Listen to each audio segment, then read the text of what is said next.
On the afternoon of July 6, 1907, a messenger walked through the offices of Dublin Castle, carrying a key to a safe that held some of the most famous jewels in Ireland. He never needed to use it. The safe door was closed, but the lock had not been turned. Inside was a brass-bound mahogany case, built to hold objects that symbolized royal authority in Ireland. From the outside, nothing seemed disturbed. Then the lid came up. It was empty. The Grand Master's insignia of the Order of St. Patrick had vanished. 5 gold collars belonging to knights of the order were gone as well. So was private jewelry belonging to the family of the man responsible for guarding the collection. There was no shattered lock, no broken window, no splintered door, nothing to suggest that anyone had fought their way into the room. More than a century later, nobody has ever proved who removed them, how they left the castle, or what became of them afterward. Beyond that room stretched Dublin Castle, the administrative heart of British rule in Ireland, a government complex watched by soldiers, policemen, officials, messengers, and servants. 4 days later, King Edward VII and Queen Alexandra were due to arrive in Dublin.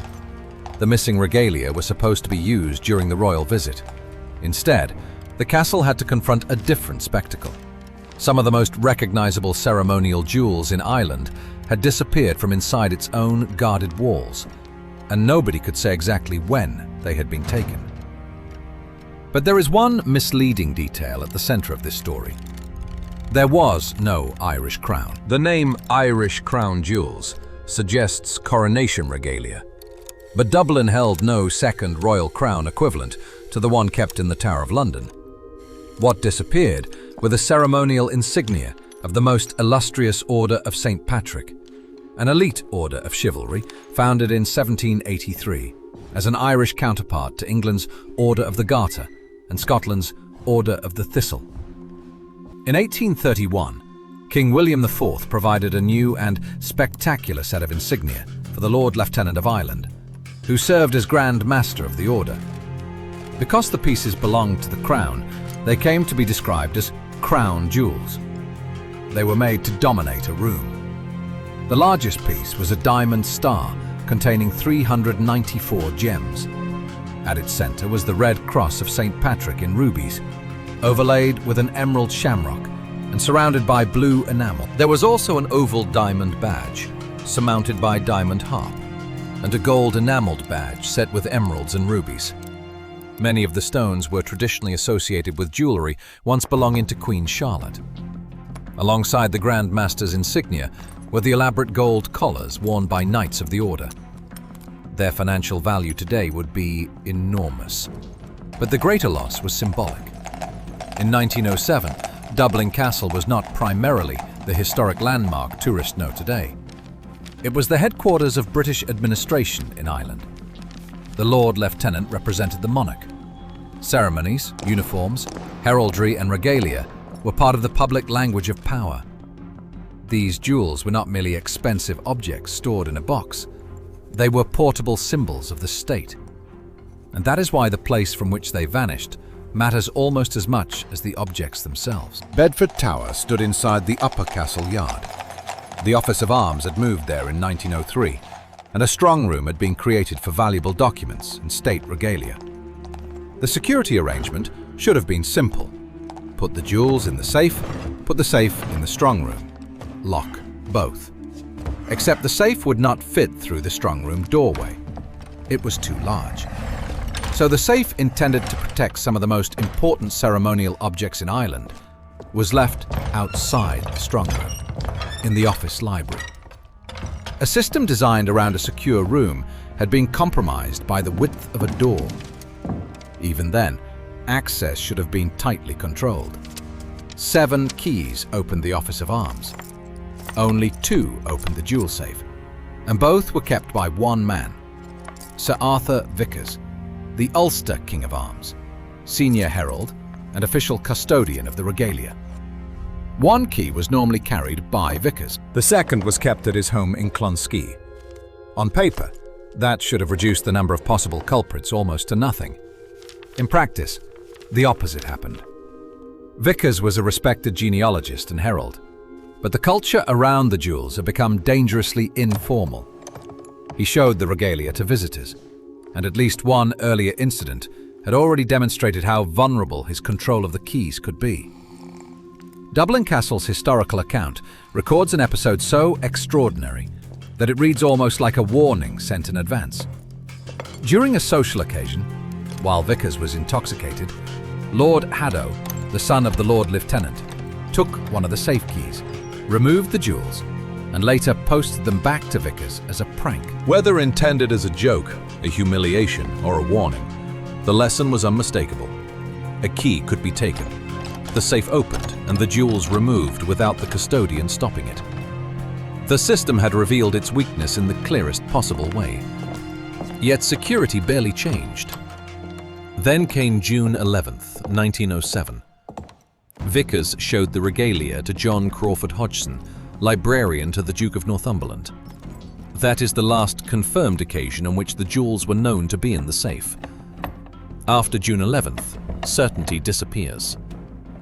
The theft was not discovered for more than 3 weeks, and no investigator could establish the exact day the jewels had been removed. That missing date would undermine almost every later attempt at certainty. A suspect might be absent from Dublin on one possible day of the theft and present on another. An alibi could look decisive until the window widened again. The crime had no known night, no fixed hour, not even a reliable date. Then the building began to offer warnings. In the days before the discovery, doors that should have been secured were found open or unlocked on separate occasions. The cleaner, Mrs. Farrell, reported irregularities. Dublin Castle's account also describes an even stranger episode during this period. An intruder encountered in the strong room. The warning signs were no longer isolated. They were beginning to form a pattern. Yet there was still no immediate inspection of the jewel safe. On Saturday, July 6th, Vicars was preparing for the approaching royal visit. Shortly after 2 o'clock that afternoon, he gave the office messenger a safe key and asked him to place an item inside. The messenger reached the safe. The door was shut, but it was not locked. Vicars checked for himself. The safe opened, and the brass-bound mahogany box was still in its place, almost as if nothing had happened. Then the lid was lifted. The Grand Master's insignia, 5 gold collars and jewelry belonging to Vicars' mother were gone. But the safe had not simply been emptied. A ribbon and clasp associated with one of the badges remained behind. That detail changed the feel of the scene. This did not resemble a frantic break-in by someone grabbing whatever glittered. Whoever opened the safe appears to have had time to choose what to take, leave other pieces behind, and close the door without forcing the lock. The thief may have possessed a genuine key, gained access to a copy, or known the Office of Arms well enough to exploit its routines. None of this proves an inside job, but it makes a random outsider increasingly difficult to picture. and the castle had almost no time to control the damage. King Edward VII and Queen Alexandra were expected in Dublin on July 10th. During the visit, Lord Castletown was to be invested as a Knight of the Order of St. Patrick, a ceremony for which the missing insignia were required. The royal visit still went ahead. The investiture did not. Suddenly, a private failure of security became a public humiliation. Reward posters displayed detailed images of the missing objects. A reward of £1,000 was offered. Jewelers, pawnbrokers, and police received descriptions. Newspapers carried the story far beyond Ireland. Publicity created a cruel paradox. As complete objects, the jewels were unmistakable. Dismantled, they might become almost anonymous. A diamond removed from the star no longer announces where it came from. Break apart the emerald shamrock, separate the rubies, melt the gold, and a famous state treasure can lose its identity while its materials survive. Investigators were racing not only against a thief, but against the possible destruction of the evidence itself. The Dublin Metropolitan Police opened an investigation, and Scotland Yard sent Detective Inspector John Kane to assist. His report was dated July 16, 1907. In later years, the report itself would become part of the mystery. The British government maintained that police had found no evidence strong enough to justify charging anyone with the theft. Kane's written report remained confidential. Officials later said his oral evidence had been put before the inquiry that followed. The written report, however, remained beyond independent scrutiny. Kane's evidence pointed toward one deeply uncomfortable possibility. Whoever took the jewels knew the building. That identified no one. But it changed the direction of the search. The mystery began pointing away from the castle gates and back inside.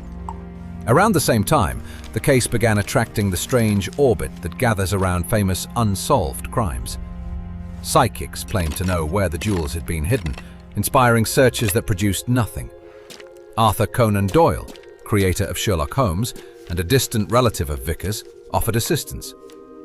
It is one of the ironies of the story.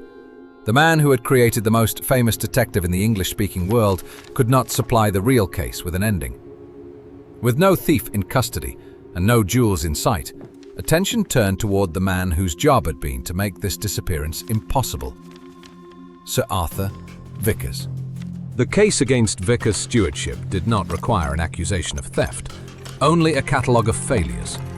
The safe outside the strong room, compromised key security, visitors shown the regalia, unsecured doors, warnings that produced no immediate check, and weeks in which the jewels could have been missing without anyone knowing. A vice-regal commission was established, but the commission's central purpose was not to solve the theft. Its main task was to decide whether Vicars had exercised proper vigilance and care as custodian of the regalia. Vicars wanted something broader, a public inquiry that would pursue the thief and hear the evidence under conditions he considered fairer. He refused to cooperate with the commission as constituted. It found that he had failed in his responsibility. In January 1908, he was dismissed, and his professional life was effectively destroyed. The government had removed the custodian. It still had not identified the thief, and Vicars eventually became convinced that the answer was much closer to him than the authorities would admit. Francis Richard Shackleton was Dublin Herald of Arms, a colleague of Vicars, and the younger brother of the Antarctic explorer Ernest Shackleton. He belonged to the same narrow professional and social world surrounding the Office of Arms. For a time, he and Vicars even shared a house. That proximity made Francis Shackleton a natural focus of later suspicion. He knew the routines of the office, understood the value of the regalia, and knew how important the keys were. He also experienced financial difficulties. Theories surrounding him therefore focused on one possibility above all: that a safe key had somehow been copied. At first glance, the theory almost writes itself. Then the chronology interferes. Shackleton was never charged with stealing the Irish crown jewels. No court found that he had taken them, and he was outside Ireland during at least part of the broad period in which the theft could have occurred. Because the jewels might have disappeared on any day between June 11th and July 6th, that absence cannot rule out every conceivable form of involvement. But suspicion cannot simply erase it either. Then, in 1913, an unrelated scandal deepened the suspicion around him. 6 years after the jewels vanished, Shackleton was convicted of financial fraud. The conviction demonstrated serious dishonesty. It did not demonstrate that he had opened the Dublin Castle safe in 1907. Writers eventually added another name: Captain Richard Howard Gorges, an associate of Shackleton. They proposed a division of roles. One person provides inside access or a copied key. Another physically removes the jewels. It is an elegant way to reconcile an insider's knowledge with an absent suspect. It is also still a theory. The most explosive version goes further. It claims that officials avoided a full prosecution because the investigation risked exposing private relationships and sexual scandals among men connected to political and aristocratic circles. Homosexual acts between men were criminal offences at the time, and allegations concerning sexual conduct around elite Dublin society later appeared openly in parliamentary debate. Those allegations form part of the historical record. A proven royal or government cover-up does not. British officials denied that evidence had been suppressed to protect a thief. Their stated position remained straightforward. Police did not possess evidence sufficient to bring a prosecution. And that is where the case divides. One interpretation is straightforward. There was never enough evidence to prosecute anyone. The other is darker. Damaging evidence existed, but was never allowed to become a criminal case. Vicars believed the second until the end of his life. In his will, he accused Francis Shackleton of being the true culprit and claimed the authorities had protected him. The final accusation of a man who believed he had been sacrificed for someone else's crime. But an accusation in a will is not a verdict, and Shackleton was not the only name drawn into the mystery. Francis Bennet Goldney, the Athlone pursuivant of arms, had seen the jewels twice during a visit to Dublin Castle in May 1907. Years later, another episode caused his name to drift back toward the case. After his death, valuable books and documents belonging to Canterbury's Public Museum and Library were found among his possessions. In 1921, the city successfully recovered them. Counsel for the corporation hinted at wider misconduct, but the judge did not treat the episode as proof of deliberate theft, instead describing Bennet Goldney as careless about returning items he had removed while serving as honorary director. The discovery was enough to make later researchers look at him again, but geography and timing undercut the suspicion. Bennet Goldney had not been in Ireland between the last confirmed sighting of the jewels in June and the discovery of their loss in July.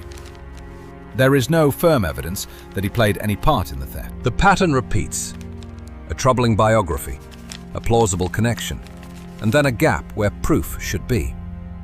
Politics offered even larger stories.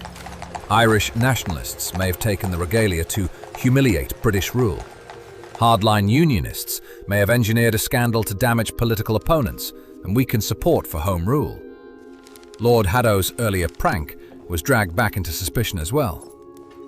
None of those explanations has been proved.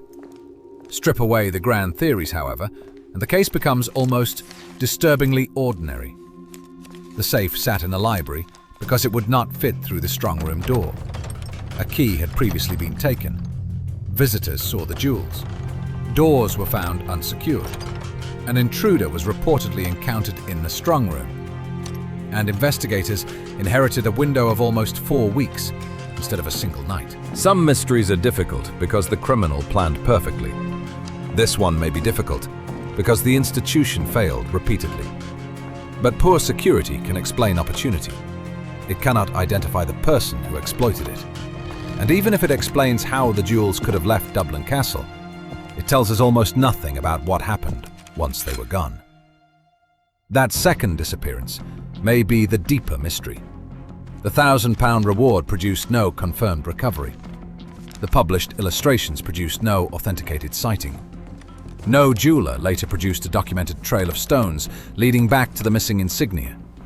No museum discovered that an object in its collection was the lost Star of St. Patrick. The jewels simply stopped having a public life. The most practical explanation is also the most destructive. The pieces may have been dismantled soon after the theft. Historians have often considered this possibility. It requires no secret vault or surviving conspiracy, only the destruction of the regalia as recognizable objects.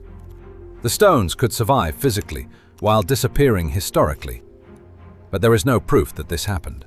And then, 20 years after the theft, the archive produced a clue that seemed to drag the jewels back into the world. A 1927 Irish Free State Memorandum recorded that W.T. Cosgrave, president of the Executive Council, understood that the Castle jewels were for sale and could be obtained for £2,000 or £3,000. Read literally, the sentence is astonishing. It sounds as though the missing regalia had survived intact for 2 decades and that someone knew where they were. For a moment, the mystery appears to open. Then it closes again. Later researchers have questioned whether the memorandum definitely referred to the stolen Irish crown jewels at all. It may have arisen from older approaches involving a Dublin jeweller, or from confused information about other regalia connected with the Order of St. Patrick. The document is real. Its meaning is not settled. And the following year, something physical did come back. Not the diamonds, Not the ruby cross, not the emerald shamrock. The box. In 1928, the original brass-bound mahogany case that had once held the Irish crown jewels was returned to the Office of Arms at the National Library. Strangely, it arrived by post. The container came home. Its contents did not. Today, the box may be the most haunting surviving object connected with the theft. Its velvet interior still carries the fitted shapes of the objects that once rested inside it. The impressions are like a photographic negative made from perspective. The outline of the great star, the spaces for the badges, the exact geometry of objects that have not been seen for generations. It is physical evidence, shaped around an absence. And while the box survived, the people around the mystery moved into history. Vicars never recovered professionally from the scandal. In 1921, during the Irish War of Independence, he was killed at his home in County Kerry in circumstances connected with that conflict, not because of any proven role in the theft. He died, still insisting that he had been wronged over the disappearance. Francis Shackleton died without ever being tried for stealing the jewels. The Order of St. Patrick itself gradually faded from active life. Its last surviving knight died in 1974. The political world that had created the regalia changed almost beyond recognition. Ireland passed through revolution, independence, civil war, and generations of political transformation. Estates were inherited and broken up. Private collections changed hands. Archives opened. Old accusations were published, challenged, revived, and argued over again. Still, the jewels did not return. Not one authenticated piece. And after so much time, that changes the mystery. In July 1907, the question was who had entered an office inside Dublin Castle and opened a safe. Today, the harder question is what kind of disappearance took place there at all? Was it a comparatively simple theft made possible by astonishing negligence, followed almost immediately by the regalia being broken down into anonymous stones and metal? Francis Shackleton may have been involved, as Vicars believed, while someone else carried out the physical removal. But the surviving evidence cannot establish it. Another insider could have exploited exactly the same weaknesses, then watched better-known suspects absorb the suspicion. Political and social pressure may also have distorted the investigation, until fact, embarrassment, and rumor became almost impossible to separate. Or the truth may never have been especially elaborate at all, only lost because nobody realized quickly enough that the crime had already happened.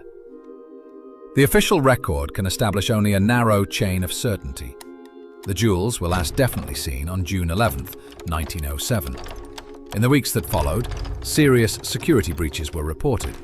On July 6th, the safe was found closed but unlocked. The regalia were gone. No one was ever convicted of stealing them, and they have never been recovered. Beyond those points, certainty dissolves into probability. Somewhere between a vulnerable key, a library door, the guarded stone courtyards of Dublin Castle, and a mahogany case lined with velvet, one of the most recognizable collections of ceremonial jewels in Ireland ceased to exist as a traceable collection. Perhaps the stones were separated before the first reward posters had finished circulating through Dublin. Fragments could have passed through families, dealers, and collections for generations, stripped of the settings that once gave them names. Perhaps one surviving document still contains a detail investigators understood in 1907, but could never prove. And perhaps the last true image of the Irish crown jewels is not the old police photograph at all. Perhaps it is the object that returned without them. A brass-bound box, velvet pressed into the exact shapes of a diamond star and vanished badges. A perfect outline of what used to be there. And more than a century after the jewels disappear from inside one of the most closely watched buildings in Ireland, the empty spaces still know exactly what is missing. We do not.